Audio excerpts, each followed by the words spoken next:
I noticed on my maps I had a LiDAR anomaly marked that I believe is the Skiff Mountain iron mine.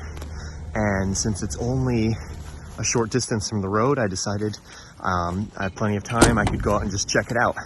And that's the fun thing about the LiDAR anomalies. They don't all have to be lost mines miles out in the wilderness. They can be sometimes right by the side of the road, and you wouldn't even know that they were there if you didn't have LiDAR.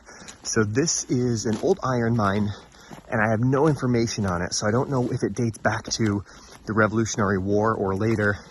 But these iron mines are pretty interesting because although there's not much to see visually, they did play a really important part in American history. The furnaces here were just churning out tons and tons of iron, and with that came the ability to cast cannons, which is probably one of the most important byproducts of the iron industry. By the time of the American Revolution, America was one of the world leaders in producing iron, and it was from small mines like this found up in the hills of northwestern Connecticut. So again, I don't know if this one dates back to that time, but let's take a look and see what we can find here to see what these small mines actually looked like. All right, so I'm coming up on my LiDAR anomaly here. Okay, yeah, this is definitely tailings. Oh, look at this. Yeah, there's a big hole in the ground. Oh, that's too bad there's so many branches, but that's it. That's the iron mine. And like I said, they're not visually interesting as an underground copper mine. So let's see, there's another anomaly over here. Let's check that one out. Oh yeah, right there. Yeah, the LiDAR is just so useful for finding these. In woods like this, it's tough to even see 100 yards away. And there's no water in it, so I can actually get down in it and see if I can see the vein of iron, if there's any left. Oh, this looks like a piece of it right here. Look at, you can see the metallic iron. Here's a nice pile of ore. Oh, look at that. That's heavy. Look at the iron in this.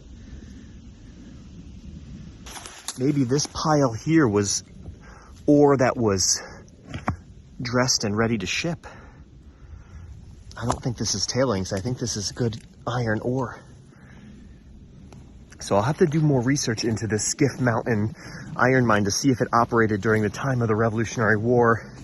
There's really no way to tell just by observing the mine. But it's a nice spot not too far from the roads for anyone that's interested in iron mining in Connecticut to take a look at this site and see how the iron was mined. And like I said, there's not a lot to see, but it's still interesting. So that was a really neat little mine, and the whole northwest corner of Connecticut is completely forested like this. So there are just so many of these mines hidden out in the woods, just waiting to be found.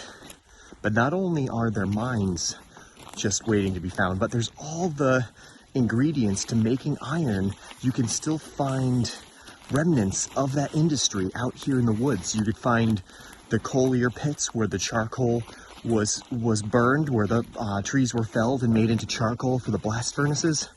You can find, even up the road from here, there's a place where the sand for making the molds was mined. There's, for flux, there was marble that was mined, and of course the iron. So just by going on LiDAR, you can see the collier pits, you can see the iron mines, which a lot of them are pits that are now flooded with water. You can find the marble outcroppings, and of course the blast furnaces are still standing in many cases as well. So if you were interested in learning more about the early iron industry in America and specifically Connecticut, you can check out the book Echoes of Iron by Ed Lennox, and that book pretty much sums it all up. And then after learning about that history, I would suggest just going out in the woods and finding all of the remnants of this once important industry. And I don't think you'll be disappointed.